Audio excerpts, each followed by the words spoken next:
నెల్లూరు జిల్లా అధ్యక్షులు మాజీ మంత్రి కాకాని గోవర్ధన్ రెడ్డి ప్రెస్ మీట్ నిర్వహించారు. ఆయన పాపం వాళ్ళ నాయన్ని పొగుడుతున్నాడు చంద్రబాబు నాయుడు గారిని. ఏదో చెప్తారు కదా, పరడబ్బా పరస్పర డబ్బా అన్నట్టుగా. మా నాన్నని మించినటువంటి వాడు ఈ సృష్టిలోనే లేడు అని చెప్పి ఆయన తనయుడు ఆయన వాళ్ళ నాయనకి సర్టిఫికేట్ ఇస్తున్నాడు.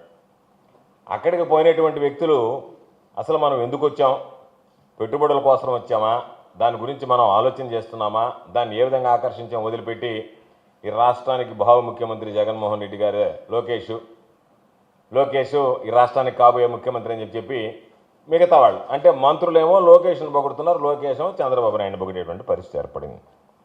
దీనికోసరంగా యూరప్లో స్థిరపడినటువంటి టీడీపీ సానుభూతి పరులు ఎవరైతే ఉండారో వాళ్ళందరినీ అక్కడికి రప్పించి వాళ్ళందరి ముందు గంటల కొద్ది కంఠశ్రోష ఏదేదో అంటే పోయినటువంటి లక్ష్యమేంది, మీరు అక్కడ చేసేటువంటి రాజకీయ ఉపన్యాసాలు ఏంది అంటే అక్కడికి వెళ్ళినా అక్కడ కూడా మామూలుగా దావోసిని వేదికగా చేసుకుని మీరు రాష్ట్రానికి పెట్టుబడులు తీసుకురావడానికి ప్రయత్నం చేశారా, లేదా ఆ విధంగా ప్రయత్నం చేస్తున్నారా, లేదనుకుంటే జగన్మోహన్ రెడ్డి గారిని వైఎస్ఆర్ కాంగ్రెస్ పార్టీని ఏడున్నటువంటి ఎల్లో మీడియాను ఉపయోగించుకొని రోజు ఇక్కడ తిట్టాడు ఇక్కడ రాయించుకునే వాళ్ళు మళ్ళీ దావోసి వెళ్ళి కూడా కోట్లాది రూపాయలు ఖర్చు పెట్టి స్పెషల్ ఫ్లైట్లో వెళ్ళి అక్కడ మాట్లాడాల్సినటువంటి పని లేదు.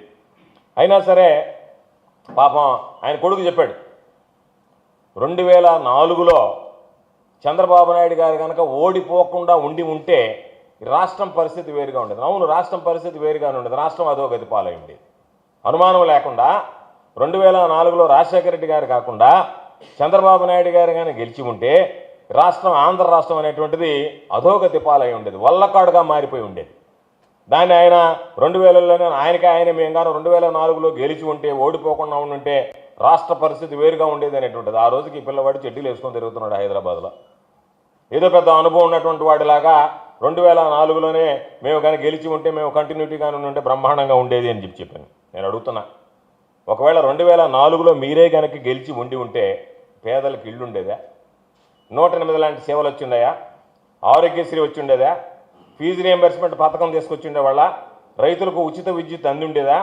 కాబట్టి అన్ని రకాలైనటువంటి వాళ్ళు చంద్రబాబు ఓడిపోయాడు కాబట్టే దాదాపుగా ఈరోజు ఒక్కసారి చూస్తే రైతులు, యువత, కార్మికులు అన్ని రకాలైనటువంటి వర్గాలకి మేలు కలిగించాయి. చంద్రబాబు నాయుడు గారు ఉన్నప్పుడు దాదాపుగా ప్రభుత్వ రంగ సంస్థలు 54 మూతపడ్డాయి.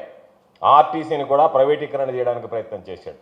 అటువంటి పరిస్థితుల్లో అన్ని వర్గాలకు మేలు జరిగేటువంటి విధంగా వైఎస్ రాజశేఖర రెడ్డి గారు తీసుకున్నటువంటి నిర్ణయాలు, ఆ నిర్ణయాలతో పాటు ఆ రోజు ఆర్టీసీ కూడా మూతపడకుండా దానిని కొనసాగించినటువంటి ఘనత ఒకసారి గుర్తు చేసుకుంటే అది రాజశేఖర రెడ్డి గారు.